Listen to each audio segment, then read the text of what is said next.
Okay, here's another question from Jorge, wanting tips on making the Reuteri yogurt using coconut milk. So there's a few extra steps. One, if you buy canned coconut milk, it cannot have additives. Can't have gellan gum, xanthan gum. Guar gum is okay, but not the other gums because it causes separation. You're going to have to take a few extra steps. You're going to preheat it to 180 degrees for a couple of minutes. Allow it to cool. As it cools, put in about a teaspoon of guar gum and then hit it with a stick blender for at least a minute. And you'll get a much thicker end result. The reason for this is coconut milk loves to separate into protein, solids, and fat, and it's going to be disgusting. So you have to inhibit that separation. So a teaspoon or so of guar gum, stick blender for at least a minute till you're nice, thick, uniform. And then when it cools about 100 degrees, then add your microbes and your prebiotic fiber. You can also, if you're going to use inulin, of course, you can use that preheating to kill the microbes in the inulin also. So extra steps. It's all in the Super Gut book. It's in my blog, but that's basically it.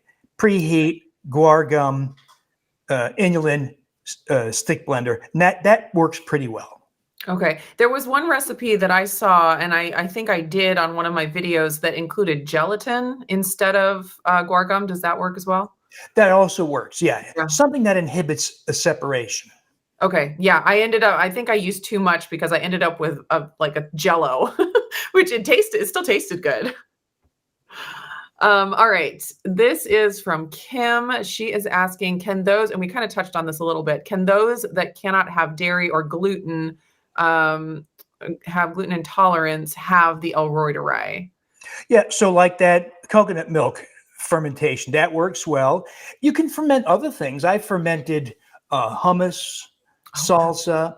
Now you're going to heat it, right? Because you want human body temperature. So you want to use things that don't get too altered by heating, but you can ferment all kinds of things with the Reuteri. It doesn't have to be. Dairy is just so easy and forgiving and available. And delicious. And that too. Yeah. Oh, we should mention also that there's also what we call the first batch effect. Oh, yes. Yeah, we should talk about that. Made from a probiotic will typically separate. And that's not one that you need to throw out because you mentioned throwing out a bad batch. Yeah, if it separates like grotesquely and stinks, that's a contaminant. But if it just separates, that's not a contaminant. Okay. But you make future batches from a little bit of the prior batch, either the curds, the solid, or the whey, the liquid, either one, just fine. A couple of tablespoons is enough to get started. And those subsequent batches tend to be thick and uniform. Yes. I've definitely experienced that. One time I made a batch and I ended up with some fuzzy red mold on the top and I threw that one away. Is that something to look for, like colored, anything fuzzy, anything colored? Is that a concern? Yeah. Red, green, black. Those are all fungi. Fungi are everywhere. Even if you clean your utensils, there's still some fungi. It's in your hands, it's in your breath, it's in your mouth, it's on your countertops. So the only thing you have to do is to clean your utensils, hot water and soap. Don't prepare in the path of airflow, like heating or air conditioning vents. And that usually avoids having fungal contamination. But if you do have fungal contamination, scrape it off, toss it out, but you can still eat the yogurt. Oh, okay. Good to know. Yeah, because it's just right on the top. Tamil is asking, any other methods to grow the bacteria like rice fermentation? You mentioned salsa and hummus. Have you ever tried with rice? I mean, it's a grain, so probably not. Right. Theoretically, yes, you could, because rice is nearly all sugar, and microbes love sugar. But it also has arsenic. So remember that issue raised by the USDA that rice has a lot of not added by manufacturers. Rice is a natural concentrator of arsenic, of the toxic heavy metal arsenic. So it's not the best thing to ferment, but it probably will ferment just fine. But I wouldn't use rice personally. Okay. Now, this brings up another issue though. Let's put rice aside. That is carby foods like fruit juices, as is, are terrible for you. Right? Huge amounts of sugar. So, and on my program, we say no fruit juice. But what if you ferment the fruit juice? So I use 2 microbes. Bacillus coagulans, it's really good for that. Bacillus subtilis, people say subtilis, But Bacillus subtilis is also really good. And there's some really inexpensive tricks. For instance, there's some kombuchas. They're labeled kombucha, but they're not kombucha. Kombucha is made from a SCOBY. That is a mixture of microbes, fungi, and bacteria.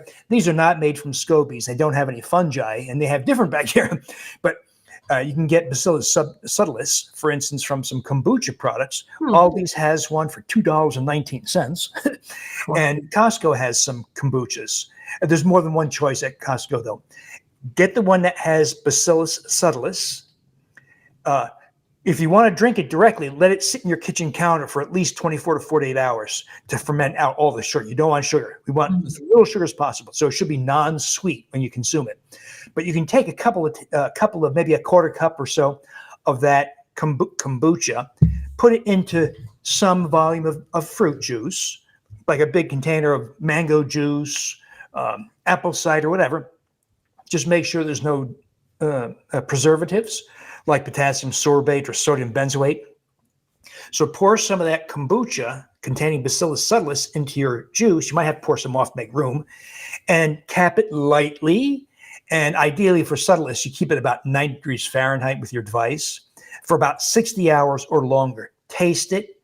You want it to be non-sweet. And it'll be sparkling. So if you did mango juice, you can have mango soda. If you use apple cider, you can have apple soda. So it's a really great way to get a big wallop of microbes and enjoy some sparkling juice. Yeah, get some variety in. And that's another great option for people that can't do the dairy. Many who are battling cancer are told to stop dairy products. Will making this yogurt make off-label cancer treatments invalid? I've never heard that, so I'm not sure I understand what that's all about. I can't imagine why. And then for any reason, if you're supposed to be off dairy, you can always make the coconut milk version or, one of the other mediums that we talked about. Or take the probiotic.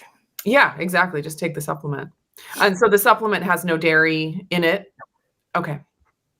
Jazzy Jims is asking, wondering if I can make El Reuteri with a plant-based milk. We already talked about coconut milk, which you can. Are there any other plant-based milks that you've experimented with? I know some people have done it with some of the nut milks, almond, cashew. They're very thin. So I know some people have gotten what they thought was a satisfactory end result, but I've not done it, so I can't speak for myself. I always thought they were too thin and wouldn't be very satisfying. And then I also wanted to ask, can you freeze the yogurt as a starter? So you have, like, for example, if you make a good batch that you like, and then you freeze several, portions of it, then you'd be able to pull from that for a long time. The microbes are very tolerant to freezing. In fact, when we buy a big lot of microbes from a bacteria manufacturer, they send it to us lyophilized. It's frozen, then dried, freeze-dried. And so the microbes they're not tolerant of heat and moisture, though. That's the enemy of microbes, but not refrigeration or freezing. They're very tolerant of that. Excellent. Just a comment from Denise says 4.5 years of antibiotics, but this is working for me. And I'm assuming she's meaning the yogurt, which is amazing.